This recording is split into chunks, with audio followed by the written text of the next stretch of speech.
Hi everyone, I'm Emily Wishall of Wishall Wellness. I'm a certified rolfer and embodiment coach. And today I'm going to share with you how to sit in a more natural, proper alignment in meditation. It's a question I actually received quite a bit from clients who have a seated meditation practice. But this is great. These tips are great. One, you can take into if you spend a lot of time sitting in a chair.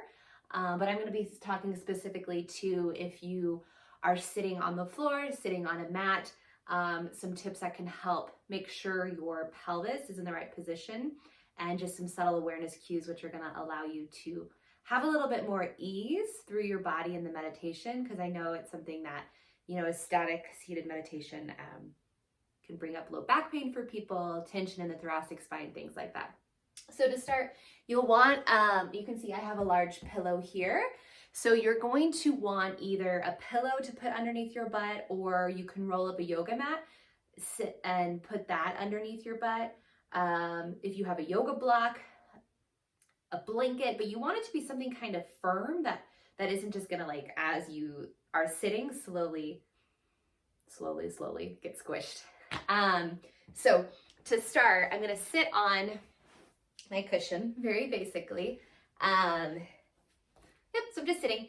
And the intention why I want you to have something underneath your butt is because you want your hips to be a little bit higher than your knees. So why do I want my hips higher than my knees? That allows the pelvis, if you think of the pelvis as a bowl, think of it being that bowl to almost like tipped forward, as though if it were filled with water, it's kind of spilling out. And that alignment of having your hips higher than your knees is going to naturally allow it to be a little bit more tipped forward, which is going to give your sacrum's that triangle bone, the bottom of your spine, and then your coccyx is the tip of that.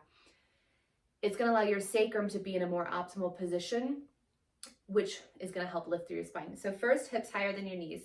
From here, I'm going to go profile view.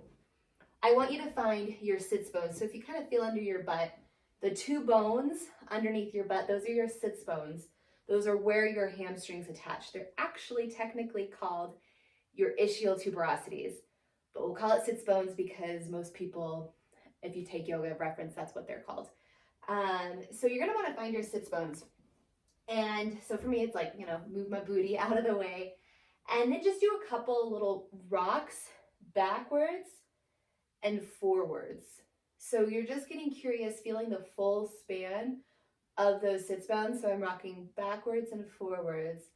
And then I'm going to stop once I get an idea of, like, wow, the full span of that bone. I'm going to stop about midway to the front of my sits bone. What that allows is the sacrum to be in the coccyx, the tailbone, to be in a nice position that then allows the rest of the spine just to come up. What often happens, even if you're sitting on a cushion, even if your hips are higher than your knees, is it's easy to still roll back. So to be more on the posterior back span of those sits bones, which, if you can see, I'm exaggerating it, but it can even happen in subtle amounts. So then if I try and sit up straight from here, I'm getting a lot of strain in here. So you can see how my low back is kind of rounded, my tailbone, my sacrum are getting tucked under. So coming more to the front mid span of the sits bones allows the rest of your body just to be a little bit more lined up. So I would just start with those two tips in particular. So start there, sit with it for a little bit. If you want a little bit more, just feeling, once I found those two reference places, really letting my breath come into my low back and letting it come into my belly. So most of us, I think women in particular, but I know men do it too, we tend to hold and suck in our stomachs, and that doesn't allow us to get a full breath. It also creates excess tension through the low back. So let your belly be relaxed. Let your breath come into its full front and back span, which is also going to help with any unnecessary tension and holding. Then just let your sternum, so you're not trying to lift up your sternum being your breastbone, let it almost have a subtle drop. So I'm not like hunching, but I'm not trying to sit straight up forward. So it's almost like, can I let this lower portion of my sternum or breastbone feel soft? And what that allows is then my shoulders and neck to release a little bit. So I'm also not trying so hard to have that super upright posture, and it allows a little bit more ease through here. So I hope those tips were helpful. To go through them again quickly. So first, make sure your hips are higher than your knees.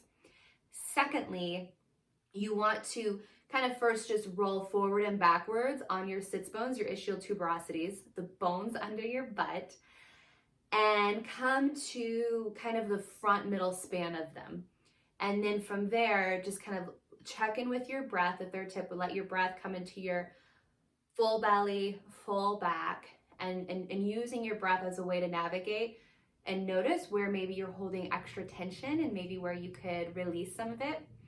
And then first, hips higher than knees. Second, front to middle of your sits bones.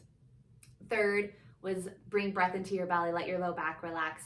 Fourth is allow your breastbone sternum to be softened here from here, so you're not trying to hold up, and allow for a little bit more ease.